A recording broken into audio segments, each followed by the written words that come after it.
Well, hey everyone. Today we have a special guest.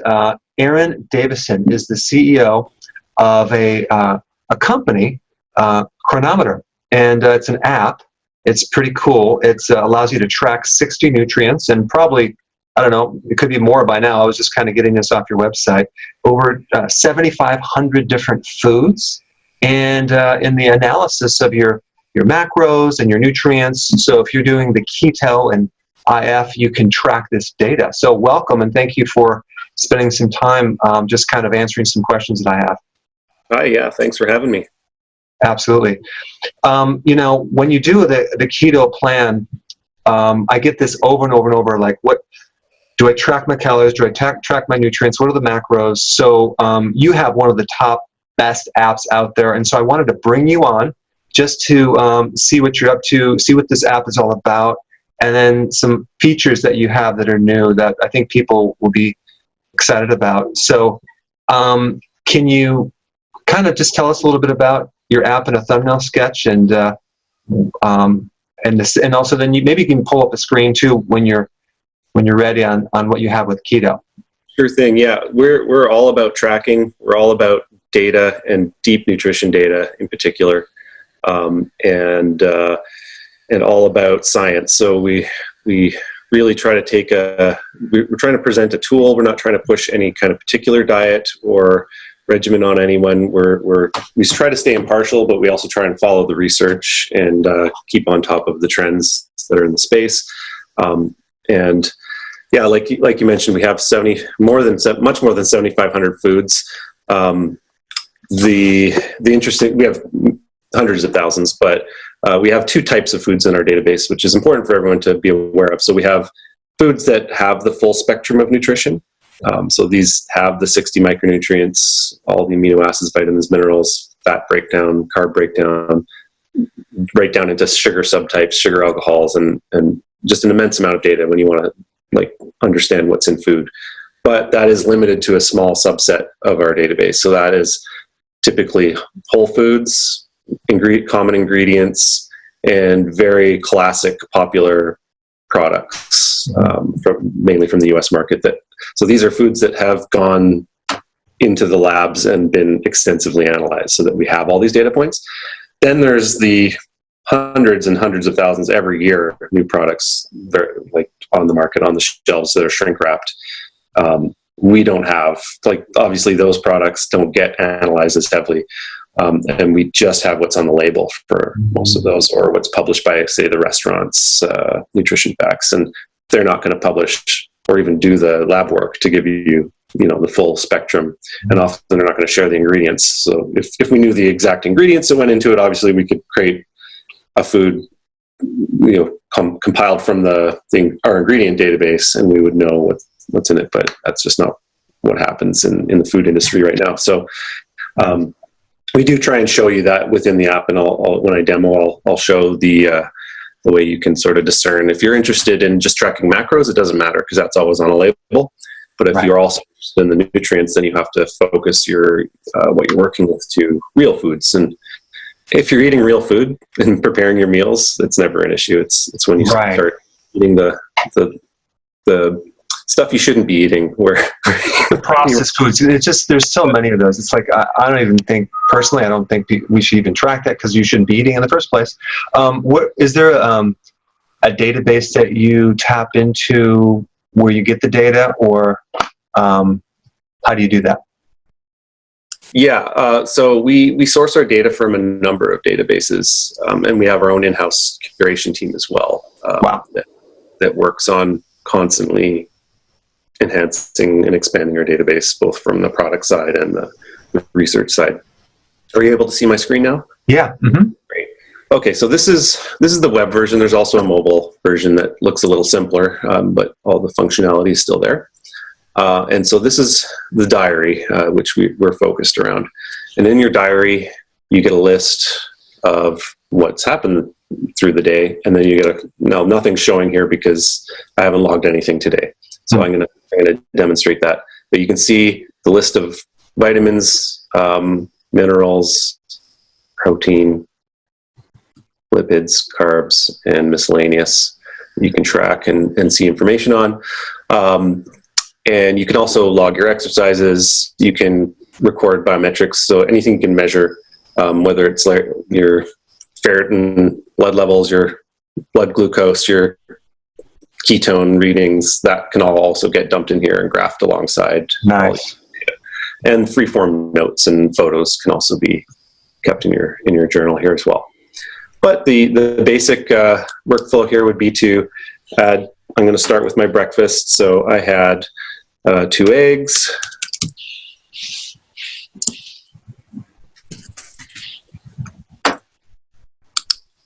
and I'm just going to make sure I go. So we have a couple of different categories. I had been clicked on brands here, restaurants, products that are supplements, pills, and whatnot. And then common foods would be foods that are in that whole food database. Yeah. So if you do want to be sure that you're getting comprehensive nutrition, you can limit your searches on this tab. Let's say, for example, you had a piece of meat for breakfast, and how does it measure it, in ounces or grams or? Yeah, so every food will have a number of different serving sizes. It will come up with a default of what's the most popular, but you can always log in grams, ounces, and then if various serving sizes are provided by the curators, you would also be able to select those. Okay.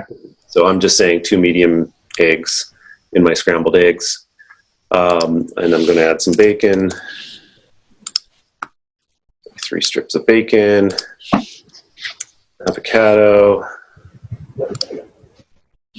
say half an avocado, and you can see I'm filling out my breakfast here. I've actually, the count I'm demoing here is already configured, I believe, with in our ketogenic settings mode. So normally in the default app, this would actually over here be showing calories, but you can change this to net carbs, for instance, if Nice. you want to be more focused on carb tracking. You still get your whole calorie energy in and out balance here. So here we can see we've gotten 70% of our calories so far from fats, 8% from carbs, 22% from protein. We can see where my predicted energy burn for the day based on my body type. So my basal metabolic rate and general activity. Now, if I went and logged exercise, we'll also see. So if I went for a 30-minute jog, I'm just going to drag that up here. Now I've also got 250 calories onto my energy burn here as well. So if you're interested in calories, we do track those. But if you're doing keto, the most important thing, obviously, is keeping track of these macros and the balance. So we have a number of features to support that. But one of the most interesting ones is when you've gone here and logged all your foods for the day, and you might notice that you've blown over your net carb limit, and you're curious, like, oh, where did those pesky carbs come from? You can hover over any of these bars and see what the top contributors were. Nice. And that can actually unveil some surprises sometimes where you weren't aware there were a few sneaky carbs in something. I love that. And then as far as the individual nutrients, it's quite a database of nutrients. So let's see, let's take just look at potassium. I just want to look at that. Wow, yes. Look at that. 7% of my daily requirement for potassium. So these are all configured by default to the RDAs for your body type. I love it. I love it. You can override these. So if your doctor tells you, you have a particular condition, you need to watch your iron or your zinc or what have you, you can change these targets you can personalize them further than the defaults. But by default, it's what the general recommendations are for you. And yeah, so we can see where my potassium is coming from. It's a great way to learn what's in your food. You even have phytonutrients, I think. Yeah. You track some phytonutrients and vitamin A. Lycopene. Wow. Yeah, and so there's no RDAs or targets set here. So right. You could always add one if you wanted, but we do show the amounts. And we actually, I should mention, we can track a lot more than what I'm showing here. They're just turned off by default. just to reduce complexity again. Yeah, we appreciate that. And yeah, we want to kind of keep it simple, but the ability to expand it. This is very, very cool stuff. It's simple. Probably, you know, just from a person looking at this, they're probably like, wow, this is pretty nice. But the amount of work that you had to do to make this simple, I could imagine, because that's the hardest thing, is to make it graph to quickly get the representation. So I know you probably went through this a few times. Oh yeah, this is evolved over many years, and it's continuing to evolve. Yeah, we're always trying to find ways to make it more user friendly and maintain the power. That's always the struggle, is when you want to present a lot of information, it can be very overwhelming for new users who haven't quite, you know, when they first come to this app and they see all of this detail, it can be a little overwhelming for some people. And I just want to also mention one thing for those of you that are watching. I think your app is like $3 or something like that, right? One of them. We have two versions in the App Store. One is free with ads, and one is $3 for the ad-free version. And, you know, guys, I personally tried to develop something like this in the early 2000s, and I paid $300,000 to come up with programmers to try to build something. I gave up. It was just too complex, too difficult, and too expensive. So, and I know you probably invested a tremendous amount of work, and for, you know, a couple dollars to have this data off your cell phone, I mean, it's like, I think it's definitely worth it. So I appreciate you doing all the work. Thanks. It's been fun to do the work, to be honest, but it has been a lot of hard work. Yeah. Just quickly diving into some particularly interesting keto features, since your audience would be interested in that. When you have it set up for ketogenic mode, we also have some handy ways to log your blood, urine, or breath ketone readings. Sweet. So if you are using a device like the Keto Mojo or the P strips or the Ketonics breath analyzer, you can record that to your diary. Wow. At a reading of 0.5 millimolars, there it is also. And then when you get into our trends and charting section or report section, you can actually start to see how what you're eating, how you're exercising, notes on sleep, all of those things might be affecting your ketone and blood glucose reading.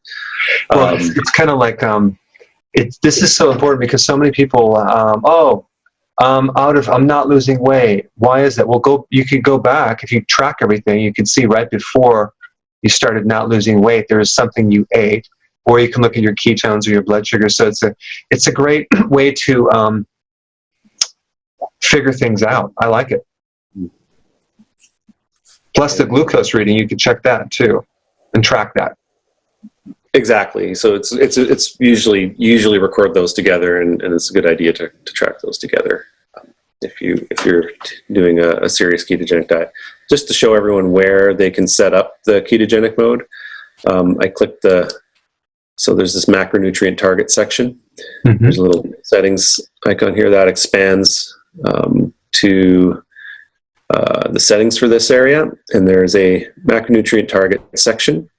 And from that, you select the high-fat ketogenic mode, and then you get to select either custom values or from some presets. So if you were doing this for a medically serious condition where you really want to be rigorous, we've got a few presets here.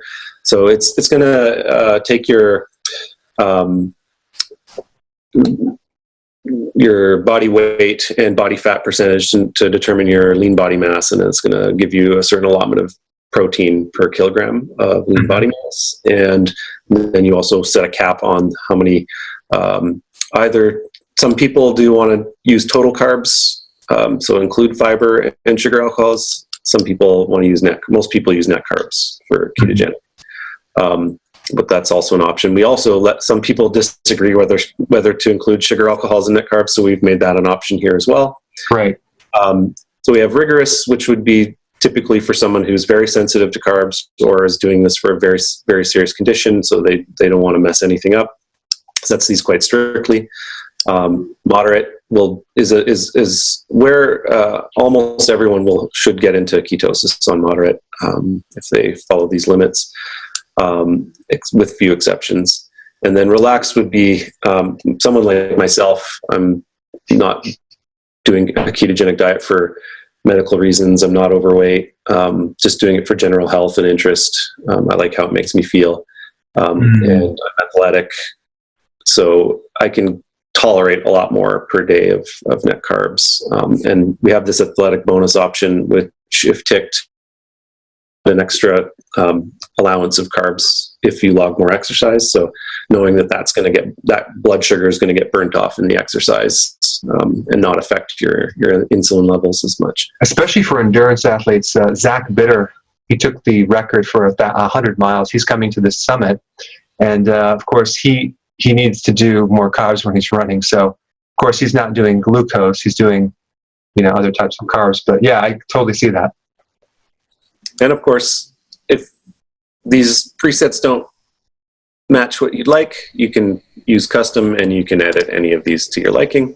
Nice. You don't want the wizard that's calculating all of these things dynamically. You just want say you've used some other website to calculate your macros for keto, and you have exact gram amounts, and you can also use the fixed targets mode, which lets you just click these and type in the exact amount you want. They won't change or fluctuate based on your exercise or anything. So some people prefer that type control. Most people prefer our wizard that dynamically figures things out for you as you. Right. If you can go back one field, I want to just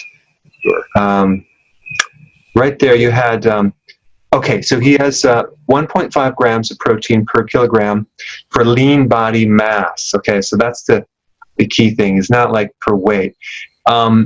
For a lot of the people that are doing my program, and let's say they're going through menopause or metabolism is slow, we're going to recommend 0.75 grams of protein per kilogram per lean body mass. So that's what they plug in there. Kilogram. Yeah. So the 0.75. And then as far as fat grams, can we customize that too for fat in grams? So the way this keto mode works is basically anything left in your calorie budget gets assigned to fat. Okay. If you set a weight loss goal, for instance, then we assume the deficit is going to be made up by burning your own fat. So your target for the day for fat would work out to that balance. For the dietary fat, for someone that's really struggling to lose weight and they're plateauing, we want to keep it under 75 grams, something on average between 60 and 75 grams. If they keep it a little low, it forces their body to burn their own fat a lot more, but we don't want to go too low because then they'll have deficiencies. But that's kind of, for those of you watching, it's kind of like a good number to shoot for if you really want to get some serious weight loss. Go ahead. Sorry, and I was just going to add, like, if our keto targeting wizard doesn't do the trick for anyone, then that's where you want to use that fixed mode to just plug in the exact values you've predetermined. Yeah. So it's all this program is extremely configurable. You just might have to crack open the user manual or contact our support for some of those cases that might not be as obvious, but pretty much everything can be tuned to how you want it. Nice. But let's say, for example, we want to add another layer of variables, which is intermittent fasting. Mm-hmm. Do you have anything yet on that? So we definitely want to add some things like, but we don't have them yet. What we recently added were timestamps. So you can optionally record the times of your meals. Okay. I mean, in reality, it's just, you just basically just add your one meal or two meals, and then, that will calculate what you need to know. So it's just now that we have timestamps, we could start showing you, for instance, like how long since your last meal, or charting the length of time between your like the length of time of your fasts, for instance, from that data. Yeah, it gets a little bit complex because when you go less meals, your calories do go down because your body's retaining nutrients. So it's like, and then you have the variable of how much the person weighs and really how many calories they need and the digestive system strength and the stress level. So it probably, you can get to the point where it's like over the top complex. So we don't want to do that. But I think this would give you everything you wanted to know just in a thumbnail sketch. Exactly. And yeah, I think in 2019, we'll probably have some interesting things to support intermittent fasting. Yeah. Awesome. Yeah, really. Now, just from you doing this, what are you finding? You probably get data from a lot of people. I don't know if you look at the data, but are you finding that, boy, there's a lot of people they're not consuming enough of a certain nutrient? Have you seen that? We haven't. We actually take data privacy pretty. Follow that pretty strictly right now, and in our policy, and so we do have options to enroll and share to actually opt in to share your data with researchers who then would be allowed to look at your data.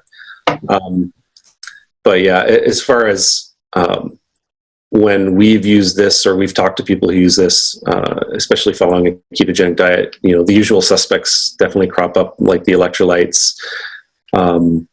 And things like that can be tricky to get from your food, especially when you need more than what the RDAs lay out.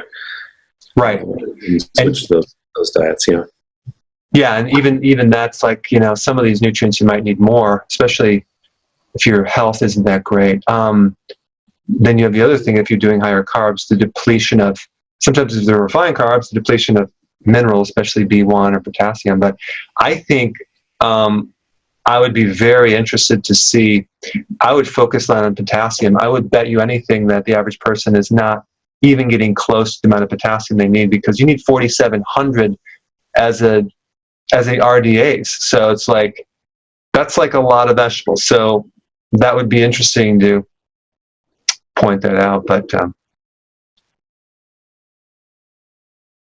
interesting. Yeah, and I think we have the potential, certainly, to data mine and learn some big, broad strokes things about our user base and the different diets are on. I think the challenge is always, because it's not a controlled study, the quality of the data, the noise in the data.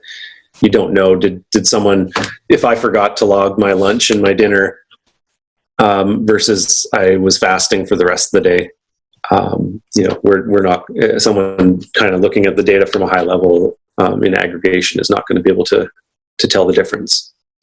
Now, was I just meal planning or doing a demo, or did I actually eat this? And people use the software for so many different ways that I think, unless they've actually enrolled in a protocol with the researcher and then they're sharing their data, I think that's the cleaner way to go. But we do that. Yeah. It's like the first thing I do, this is what I get a lot from people, especially if they're not familiar with keto. Oh, I'm not losing weight. I said, okay, well, I can't evaluate that unless I have a food log. So, if they did this, they would have it already done, and then we can evaluate it. But then the first thing is like making sure they're doing it correct. And 90% of the time, they're not doing it correct. So then we correct that. But this would allow them to really look at things and dig down to see what's wrong, Yeah, so you need to. One thing we have to support that is a professional version. So anyone who's working with patients or clients in that sort of setting, whether they're in a hospital or they're a fitness coach, can use our professional version to then give the app to their clients, and then their clients' data is accessible under our Pro dashboard, so they can follow along and see everything in their account. And they can set their targets, and they can check in on them every day if they want, right from their desktop, and say, shoot them a text or call them and say, hey, look, I noticed, you missed the mark here. Love it. Pretty detailed and hands-on if they need to. Yeah, I think I'm gonna tell my keto coaches and my health coaches that I have a training course. This would be perfect to use with their clients, and especially like people that have food allergies and inflammatory responses. It's always connected to something you're eating. So if you could track it and isolate what the heck you're doing, because there's so many variables, you could start eliminating things until you actually nail what you're allergic to. Or inflamed. So this is an awesome tool. I'm going to put a link down below of where to get it on a desktop, and also you just do a search on this product and download it. There's even a free version too to check that out.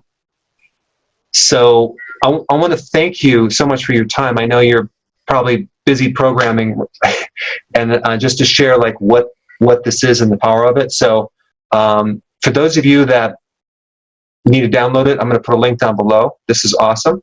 So I want to thank you so much, and I appreciate your time. Yeah, my pleasure. Thank you very much. Absolutely.